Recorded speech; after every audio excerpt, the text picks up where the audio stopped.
How are you? Hello. Hi. Hello. Clark Gable.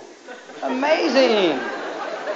I didn't know Clark Gable was with the band here. Fantástico. Parece com Clark Gable, não parece? Hein? Parece. Os fãs estão tudo bobo lá.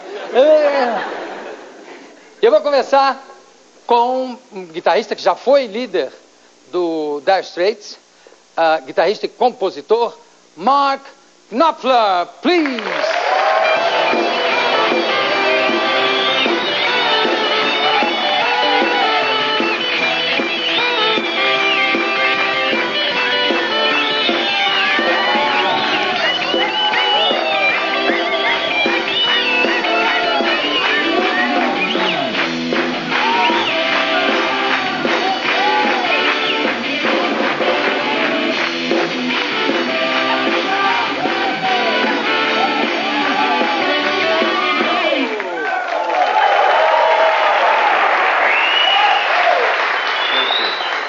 How did you like the band, the boys in the band? It's a very cool band you got there. Yeah. Wow, thank you very much. Yeah, good band. Well done, man. I think I've forgotten how I did that.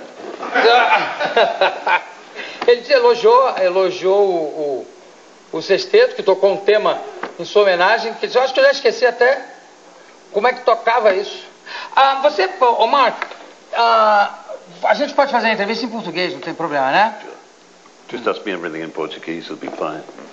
Entendeu tudo? No, it won't. It'll be a disaster. Okay, no problem. We'll just speak in English and we'll have the subtitles afterwards right behind us. Here. Okay, I'm in your hands. Sing, okay? Okay. You're in my hands. I'm in your hands. Nice feeling. Well, it's a soft guitar. Yeah. Mark, isn't you're from Glasgow? Originally I was born in Glasgow, yeah. And then when I was about 8, I moved to northeast England, Newcastle on Tyne. Newcastle upon Tyne. You know that my family from my father's side, very long ago, came from Scotland to the north of Brazil. Oh, lovely. During the time that Mary Stuart was fighting with Elizabeth. That's what, 1600, something like that. Yeah, the Scots get everywhere. Yeah. You do? They travel a lot. Travel a lot. And is it your first time in Brazil? Yes. Yes? It's beautiful. Well, and when did you get here? Oh, just a few days ago. And the band also, you have Clark Gable on the violin? He's played before. He's played before. And his first time in Brazil too?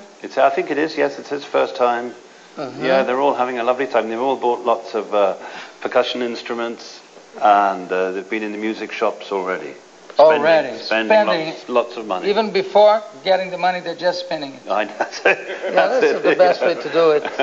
And you have, that's a guitar, that's an acoustic guitar you have behind. Brendan, yeah. It's yours. Okay, hold on to it. Yeah, he's fond of his 12-string, yeah. And here, this guy, this boy knows, his mother knows that he's traveling with you? These guys are brothers. Oh, you're brothers? They're Fletcher brothers. As Guy Fletcher from Dire Straits. And this is brother Danny. And on the drums? That's Danny. Danny was the percussionist in Dire Straits, so Danny is very, very happy to be in Brazil, in the land of fantastic percussion. Yeah, but his face is a little sad. I don't know if he's tired or something. Is he always like that? No, he's a very happy guy, really. He's a very happy guy. Let me see the album here. Sailing to Philadelphia. Thank you very much for your autograph. Tô com um CD autografado dele aqui, ó. Telling to your fan club that I have. Yeah, vocês também? Yeah?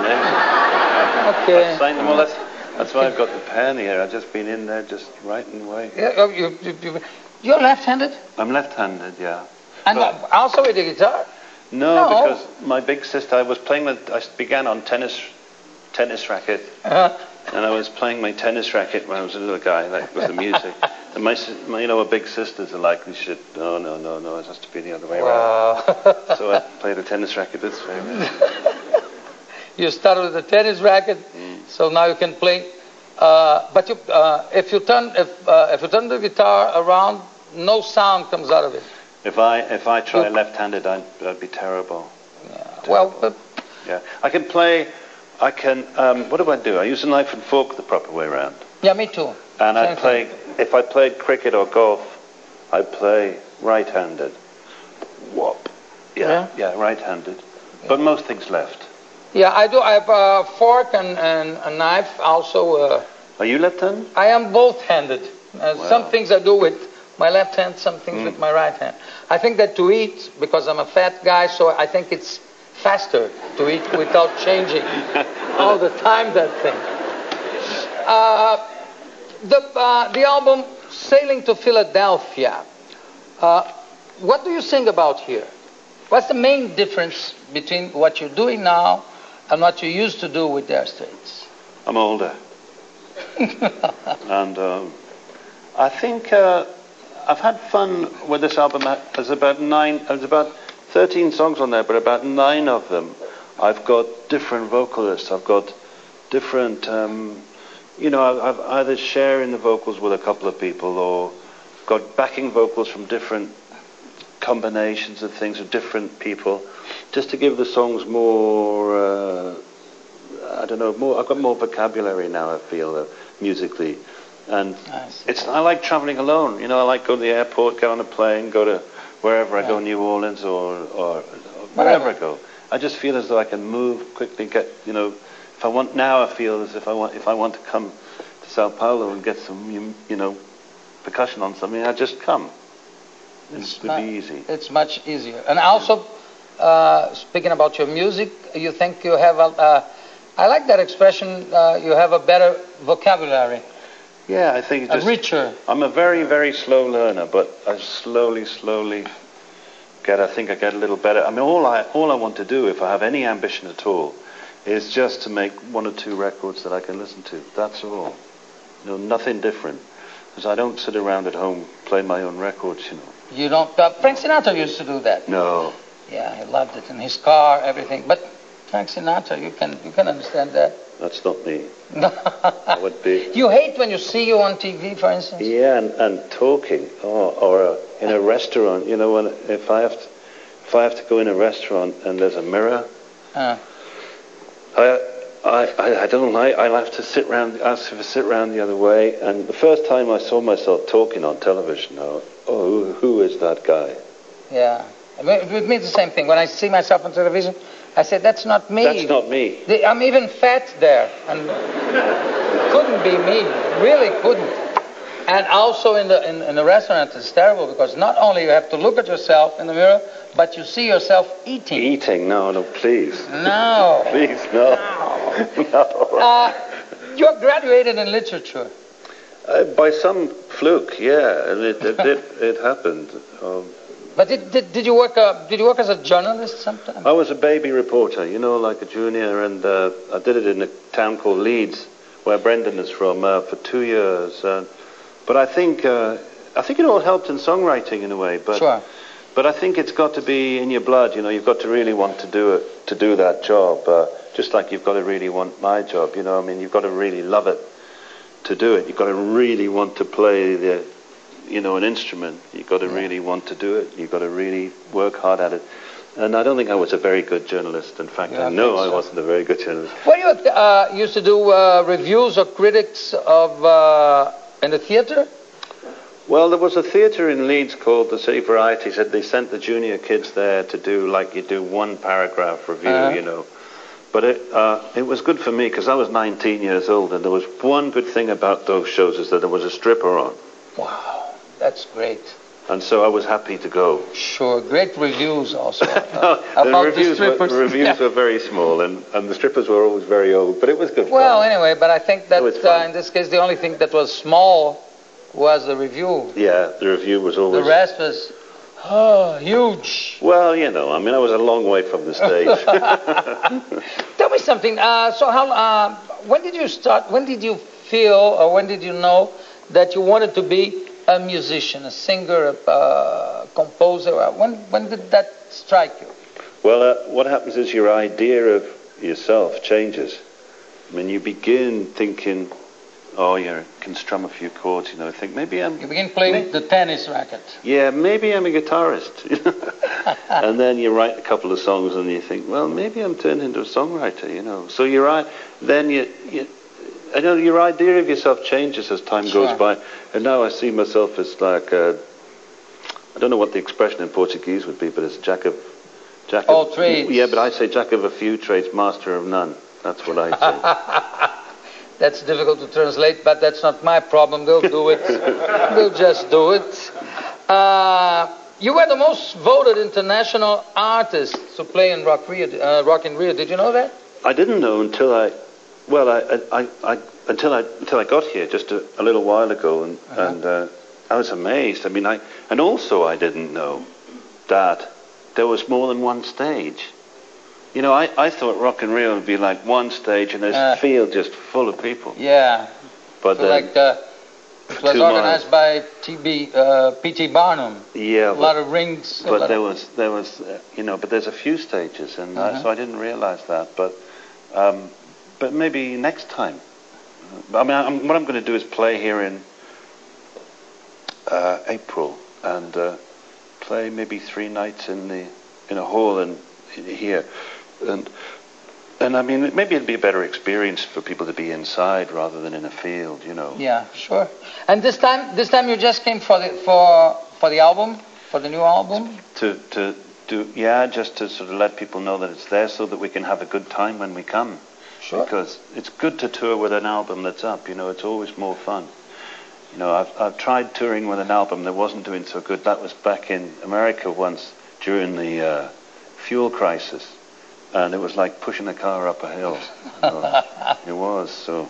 But they tell me that you rather play in a small pub than play in a big, in open air, for instance, or in big festivals.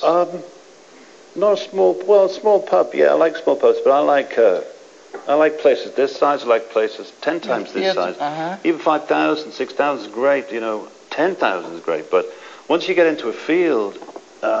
it's a different thing, It's more like an event rather than a concert. Is that right? I think you're absolutely right, because you don't know who's listening and who's not. Who's there just for the kick of it. Yeah, and at those festivals, I remember when I went when I was a kid, half the time I was exhausted, Yeah. I'd be sitting out in this field for 2 days or something, So by the time the whole thing was, by the time Tom Max got on at night, if you like, zombie. Ladies and gentlemen, the doors. They're closed. The doors are closed. The doors are closed. Yeah, they were. It was just too late at night, Okay, let's listen now to Mark Knopfler. Before this, when are you coming back? Around April, I think. Yeah, around April. Okay. But I'm going to have to sing into that microphone. Okay, and this time, in this trip, you're going to sing somewhere? In this? I'm going to sing now? No, now, yeah. But no, I hope so. I sincerely hope so. I hope Why are you laughing? Why are you laughing there? So. Well, he doesn't call it singing. He doesn't call it singing? Probably not. I do. Let's see. Let's hear Mark Knopfler, please. Thank you.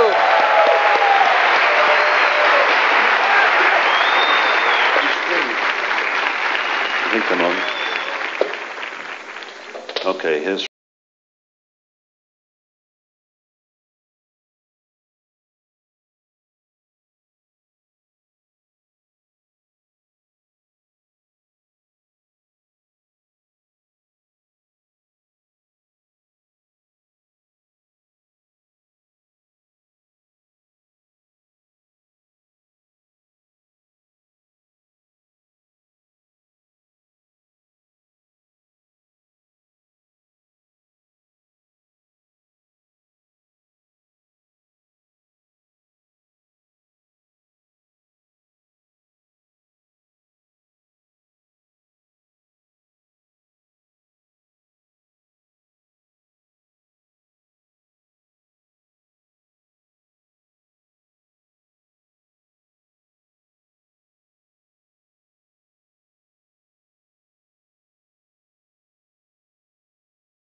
Thank you very much. Thank you. Daqui a pouco a gente volta.